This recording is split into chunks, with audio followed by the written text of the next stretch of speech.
All right, today we're tackling one of the biggest, most world-changing events in all of human history, the First World War. And look, this was so much more than just a war. It was really the violent, messy, and bloody birth of the modern world as we know it. So let's get right into it. So here's the big question, right? How on earth did one assassination in one city, in a part of Europe many people hadn't even heard of, manage to drag the entire globe into a catastrophic war? It's a story about a line of dominoes, all perfectly set up, just waiting for someone to come along and push the first one over.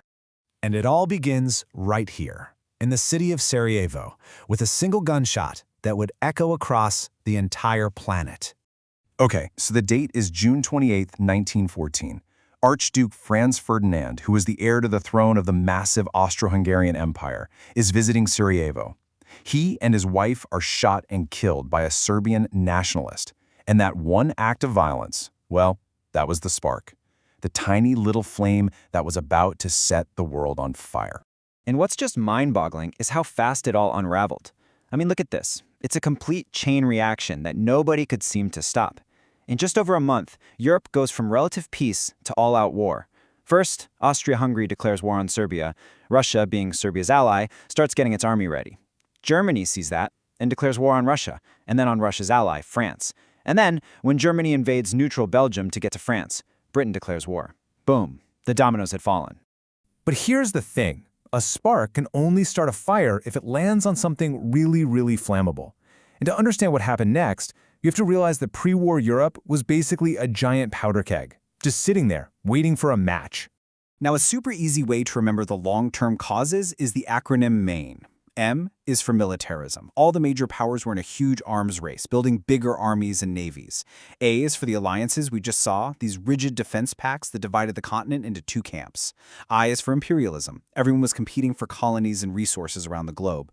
And N is for nationalism, this intense, aggressive patriotism that created a ton of tension.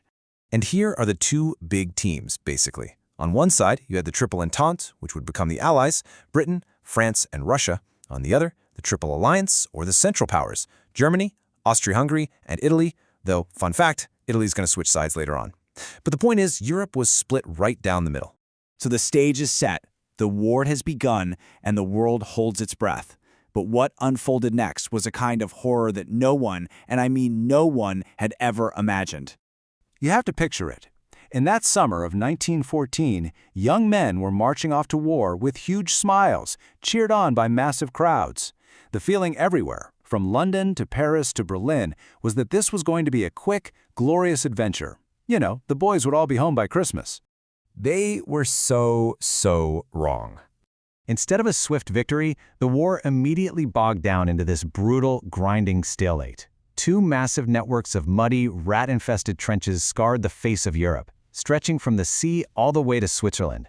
And for years, armies would lose hundreds of thousands of men to gain just a few yards of ground. This was a totally new kind of war, industrialized, dehumanized, and fought with terrifying new weapons like the machine gun, poison gas, and tanks. And if you want to understand the scale of the carnage, just look at this number, 1 million. That's roughly how many men were killed, wounded, or went missing in one single battle, the Battle of the Somme. Not the whole war, one battle. The human cost was just beyond belief. After years of this bloody deadlock, 1917 rolled around. And that year brought two enormous changes that would finally break the stalemate and set the stage for the end of the war. So you get these two game changers. On one side, Russia completely collapses into revolution and pulls out of the war. This is a huge win for Germany, which can now move all its soldiers to the Western Front. But at almost the same time, the United States declares war and joins the Allies. They were fed up with German submarines sinking their ships, and the final straw was this crazy secret message called the Zimmermann telegram. America's entry brought a flood of fresh troops, money, and a massive morale boost to the exhausted Allies. And the arrival of the Americans was decisive.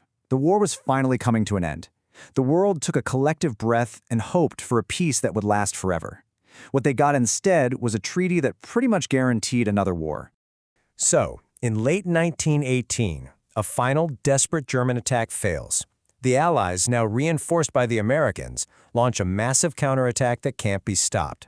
And on the 11th hour of the 11th day of the 11th month of 1918, an armistice is signed. The guns on the Western Front, at long last, fall silent. But the peace treaty that came out of all this, the Treaty of Versailles, wasn't about building a better future. It was about revenge. Just look at what they forced on Germany. They had to accept a war guilt clause, taking 100% of the blame.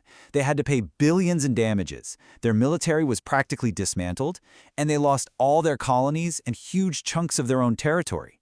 This didn't create peace, it created anger and resentment.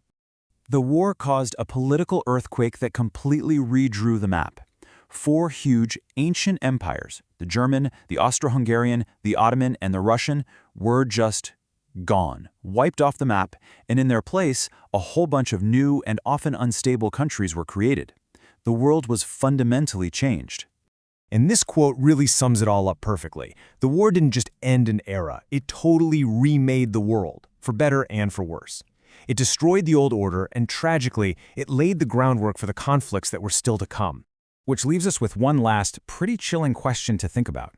When you realize that the anger and humiliation from the Treaty of Versailles would lead directly to the rise of Hitler and the start of World War II just 20 years later, you have to ask yourself, did the First World War ever really end? Or was it just Act 1 of a much bigger tragedy?